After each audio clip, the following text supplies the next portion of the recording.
ناظرین کرام، آپ کی کوئی دعا قبول نہ ہوگی جب تک آپ یہ دو کلمات دعا کے اندر نہیں پڑھتے۔ چاہے آپ گھنٹوں لمبے سجدے کر لیں اور چاہے جتنی بھی دعائیں کر لیں،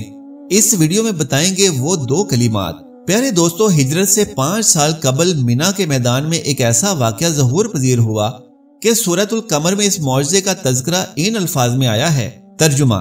قیامت قریب آ گئی ہے اور چاند شق ہو گیا ہے، اور اگر کوئی نشانی دیکھتے ہیں تو منہ پھیر لیتے ہیں اور کہنے لگتے ہیں یہ تو بڑا زبردست جادو ہے۔ یعنی جب نبی کریم صلی اللہ علیہ وآلہ وسلم نے مشرکین کو اپنا معجزہ دکھایا اور حکم باری تعالیٰ سے چاند ٹوٹ کر 2 ٹکڑے ہو گیا، تو اس وقت بھی مشرکین نے ایمان لانے کے بجائے یہ کہا کہ یہ تو کھلا جادو ہے۔ ناظرین کرام، آقا دو جہاں حضرت محمد مصطفیٰ صلی اللہ علیہ وآلہ وسلم کے جسم اطہر کا ایک معجزہ یہ بھی ہے کہ آپ صلی اللہ علیہ وآلہ وسلم کے جسم مبارک کے لمس سے کھجور کا مرا ہوا درخت پھر سے زندہ ہو گیا تھا۔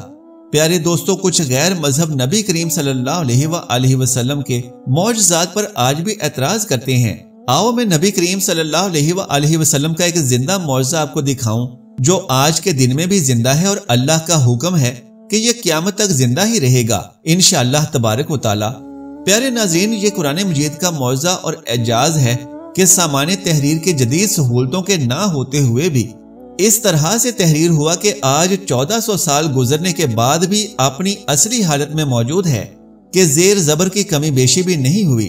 یعنی نہ تو اس وقت آج کے دور کی قلم موجود تھی، نہ جدید پرنٹر تھے کہ جن پر کتب کی چھپائی کی جا سکتی، اور نہ ہی موجودہ دور کے جدید اوراق موجود تھے کہ جن پر صحابہ کرام رضوان اللہ اجمعین لکھائی کر سکتے اور اسے محفوظ کر سکتے۔ یہ ہمارے پیارے نبی رحمت صلی اللہ علیہ وآلہ وسلم کا زندہ معجزہ ہے جو قیامت تک زندہ و جاوید رہے گا۔ ناظرین کرام، سورہ بقرہ میں تذکرہ ہے کہ حضور محمد صلی اللہ علیہ وآلہ وسلم کا آسمان کی جانب بے قراری سے دیکھنا اور اللہ تبارک و تعالیٰ کی طرف سے قبلہ کی تبدیلی کا حکم صادر فرمانا، آپ کو رحمت للعالمین کا خطاب عطا فرمایا جو اور کسی نبی کے حصے میں نہیں آیا۔ آپ صلی اللہ علیہ وآلہ وسلم کی زندگی میں ہمارے لیے بہترین نمونہ ہے۔ اللہ رب العزت نے آپ صلی اللہ علیہ وآلہ وسلم کو روشن چراغ یعنی سراجن منیرہ کا خطاب عطا فرمایا۔ اللہ تعالیٰ نے آپ محمد صلی اللہ علیہ وآلہ وسلم کو اخلاق کے عظیم درجے پر فائز فرمایا۔ اللہ نے اپنے محبوب نبی کریم حضرت محمد صلی اللہ علیہ وآلہ وسلم کا ذکر بلند فرمایا۔ سورہ بنی اسرائیل میں اللہ رب العزت نے یوں ارشاد فرمایا، وہ ذات پاک ہے جو لے گیا اپنے بندے محمد کو راتوں رات مسجد حرام یعنی کعبہ سے مسجد اقصی یعنی بیت المقدس تک، جس کو گھیر رکھا ہے ہماری برکت نے، تاکہ دکھلائیں اس کو کچھ اپنی قدرت کے نمونے۔ وہی ہے سننے والا دیکھنے والا۔ پیارے دوستو، اللہ رب العزت نے اپنے پیارے محبوب نبی رحمت صلی اللہ علیہ وآلہ وسلم کا مقام و مرتبہ اس طرح سے بلند فرما دیا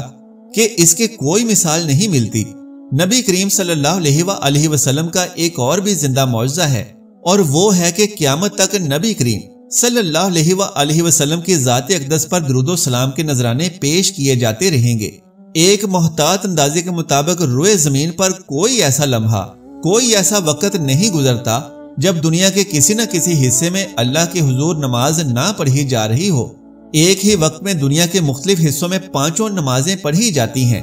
زمین کے ایک حصے میں اگر فجر کی نماز پڑھی جا رہی ہے تو کسی دوسرے حصے میں ظہر، کہیں پر عصر، کہیں مغرب تو کہیں عشاء کی نماز پڑھی جا رہی ہے۔ یعنی ہر 1 منٹ میں کروڑوں لوگ صرف نماز کے اندر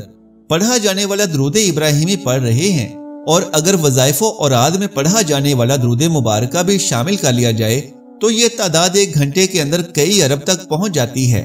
پیارے ناظرین، جان لیجئے کہ یہ تعداد صرف روئے زمین پر بسنے والے انسانوں کے نبی کریم صلی اللہ علیہ وآلہ وسلم پر بھیجے جانے والے درود پاک کی ہے، لیکن اگر اللہ رب العزت کے فرشتوں کے درود پاک کو بھی اس میں شامل کر لیا جائے تو ناقص انسانی عقل کے لحاظ سے یہ تعداد خربوں میں پہنچ جاتی ہے۔ جیسا کہ اللہ رب العزت نے قرآن پاک میں ارشاد فرمایا ہے کہ اللہ اور اس کے فرشتے نبی صلی اللہ علیہ وآلہ وسلم پر درود و سلام بھیجتے ہیں، اس لیے اے ایمان والو تم بھی آپ صلی اللہ علیہ وآلہ وسلم پر درود و سلام بھیجا کرو۔ القرآن۔ پیارے دوستو، صرف یہی نہیں بلکہ اس سے بھی بڑھ کر جو شخص نبی رحمت صلی اللہ علیہ وآلہ وسلم پر درود و سلام نہیں پڑھتا تو یقیناً وہ خسارے میں ہے۔ یعنی درود کا معنی اور اس کے ثمرات کے بعد اپنی زبان کو اگر اس نعمت سے محروم رکھا جائے تو اس کا نقصان کیا ہوگا؟ پہلا نقصان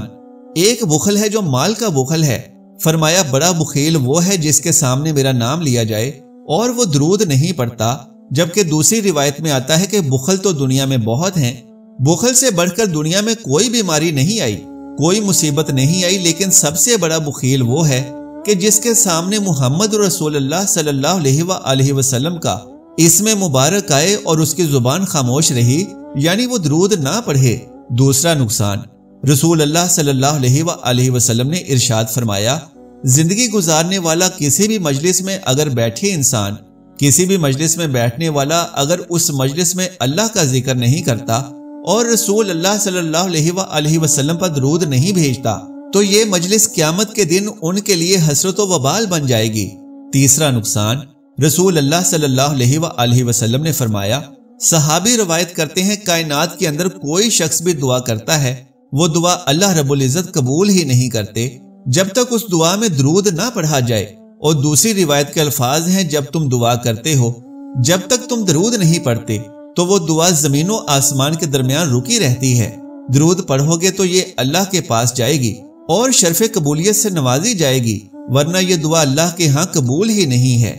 چوتھا نقصان، اللہ تعالیٰ کے ہاں یہ قانون ہے کہ جب کوئی شخص طبعی موت مرتا ہے، دعا ہے کہ اللہ ایمان کی حالت میں ہمیں اپنے پاس بلائے، تو انسان کی روح کا اخراج اس کے ناک کے راستے سے ہوتا ہے۔ شاید آپ نے کبھی یہ بات نوٹ کی ہو کہ میت کے ناک میں کچھ معمولی سا خم دائیں یا بائیں ہوتا ہے اور اس کو کہتے ہیں کہ یہ طبعی موت مرا ہے، لیکن بعض لکھنے والے لکھتے ہیں کہ اگر کوئی ایکسیڈنٹ ہو یا کوئی اور حادثہ جس میں اس کی موت واقع ہوئی ہو تو پھر جو زخم پڑا ہوتا ہے اس زخم سے اس کی جان نکلتی ہے، لیکن حدیث کہتی ہے چوتھا نقصان یہ ہے، جو محمد رسول اللہ صلی اللہ علیہ وآلہ وسلم کے اسم مبارک کو سننے کے بعد درود نہیں پڑتا، اس پہ طبعی موت آئے اور وہ زمین پر اپنا ناک بھی رگڑے، اس کی جان نہیں نکلتی اور اس پر موت کی سختیاں وارد ہوں گی۔ اللہ اکبر کبیرہ۔ پانچواں نقصان، رسول اللہ صلی اللہ علیہ وآلہ وسلم نے صحابہ کو سمجھایا، جس کے پاس رسول اللہ صلی اللہ علیہ وآلہ وسلم کا اسم مبارک بولا گیا،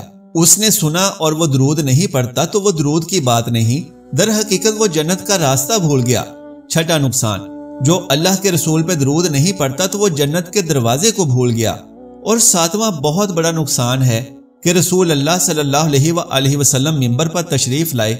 پہلی سیڑھی پہ چڑھے آپ نے کہا آمین، دوسری سیڑھی پہ چڑھے آپ نے کہا آمین، تیسری سیڑھی پہ چڑھے اور آپ نے آمین کہا۔ صحابہ اکرام نے سوال کیا، یا رسول اللہ صلی اللہ علیہ وآلہ وسلم، آپ نے یہ آمین کہا اور پہلی مرتبہ ہم نے دیکھا ہے۔ فرمایا جبرائیل امین آئے تھے، جب میں پہلی سیڑھی پر چڑھا تو انہوں نے کہا تھا کہ جس شخص کی زندگی میں رمضان آ جائے اور پھر وہ اللہ سے اپنے گناہوں کی معافی مانگ کے اپنے آپ کو جہنم سے آزاد نہیں کر لیتا، اللہ کو راضی نہیں کر لیتا، وہ جہنم میں گہرا گر جائے۔ تو اس پر جبرائیل نے بھی آمین کہا اور کہا آپ بھی آمین کہیں تو میں نے بھی آمین کہہ دیا۔ پھر دوسری مرتبہ اس نے کہا کہ جس کے والدین اس کی زندگی میں زندہ ہوں، ایک یا دو، اور ان کی خدمت کر کے جنت میں نہیں چلا جاتا، وہ جہنم میں گہرا چلا جائے۔ جبرائیل نے بھی آمین کہی اور مجھے کہا کہ آپ بھی آمین کہیں تو میں نے بھی آمین کہہ دیا۔ اور پھر تیسری مرتبہ جبرائیل نے کہا جس شخص کے پاس آپ کا نام نامی اسم گرامی آ جائے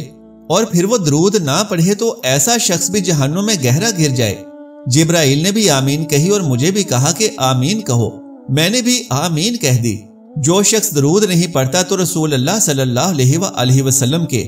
اس فرمان کی روشنی میں اس کو کہاں جانا ہوگا؟ پیارے ناظرین کرام، آج امت اللہ کے رسول کی سچی محبت سے آہستہ آہستہ محروم ہوتی جا رہی ہے۔ بہت غصہ ہمیں آتا ہے جب غیر مسلم باتیں کرتے ہیں، لیکن ہمیں سوچنا یہ ہوگا کہ میری محبت کہاں گئی؟ میں دن رات میں 24 گھنٹوں میں اللہ کے اس پیارے پیغمبر کے لیے تحفہ کون سا پیش کرتا ہوں؟ کیا ہمیں یہ نہیں چاہیے کہ روزانہ ہزاروں کی تعداد میں نبی کریم صلی اللہ علیہ وآلہ وسلم پر درود و سلام بھیجیں؟ پیارے ناظرین، آئیے جانتے ہیں کہ وہ دو کلمات کون کون سے ہیں کہ جن کو پڑھے بغیر کوئی دعا قبول نہیں ہوتی۔ جیسا کہ پہلے بیان کی گئی احادیث سے ثابت ہے کہ درود پاک پڑھے بغیر دعا قبول نہیں ہوتی، تو ایک کلمہ تو یہ کہ دعا شروع ہونے سے پہلے اور آخر میں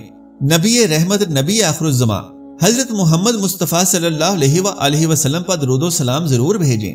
جبکہ دوسرا کلمہ یہ ہے یا حیو یا قیوم برحمتک استغیث، اور اس کا ترجمہ ہے کہ اے زندہ، اے ہمیشہ قائم رہنے والے، میں تیری رحمت کے ذریعے سے مدد مانگتا ہوں۔ نبی کریم صلی اللہ علیہ وآلہ وسلم نے ارشاد فرمایا،